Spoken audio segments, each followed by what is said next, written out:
আসলে সাংবাদিকতা এমনই হওয়া উচিত।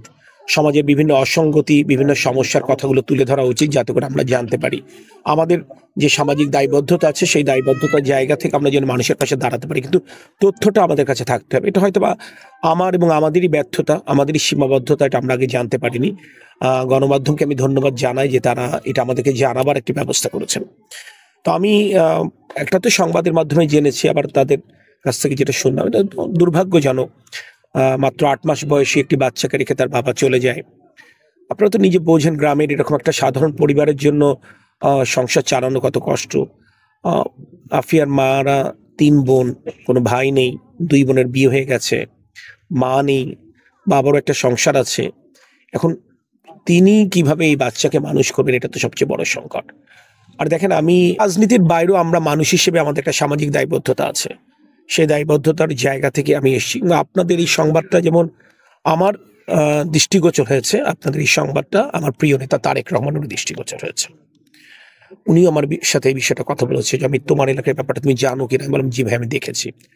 তো আমি প্রথমত যেটা করবার চেষ্টা করব সেটা হচ্ছে এই যে ওর মা মানে আফিয়া থাকবার কোনো জায়গা নেই, ওরা রাতে বিভিন্ন বাসায় থাকতে হয়, এটা তো তাদের নিরাপত্তার জন্য একটা সংকট। আমি দ্রুততম সময়ের মধ্যে অন্তত ওদের মাথা গোজার একটা ঠাঁই করে দেওয়ার চেষ্টা করবো ইনশাল্লাহ। আমি আমার দলের নেতাদেরকে আজকে দায়িত্ব দিয়ে যাব। আমি চেষ্টা করব এটা 7 থেকে 10 দিনের মধ্যে অন্তত ওর মাথা গোজার ঠাঁই করে দেবো ইনশাল্লাহ। আর বাচ্চাটার মার চাওয়া হচ্ছে বাচ্চাটা আমাদের মতো পড়ালেখা করবে।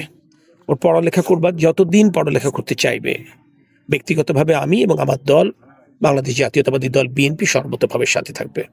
তার বাবাও খুব সাধারণ জীবনযাপন করে। তো আমি আমার জায়গা থেকে যতটুকু পারলাম আমি এটা করব, এবং আমার প্রিয় নেতা তারেক রহমানের পক্ষে আমি কাজটি করব, আমার দলের পক্ষে করব, ব্যক্তি হিসেবে আমার দায়বদ্ধ।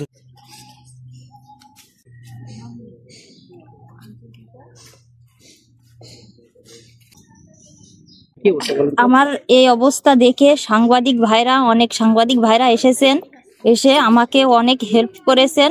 তারা আমার পাশে দাঁড়ানোর চেষ্টা করেছেন। তাদের জন্য আমি এখন অনেকটাই ভালো আছি। সাংবাদিক ভাই সবাইদেরকে, যারা যারা এসেছেন তাদেরকে অনেক অনেক ধন্যবাদ।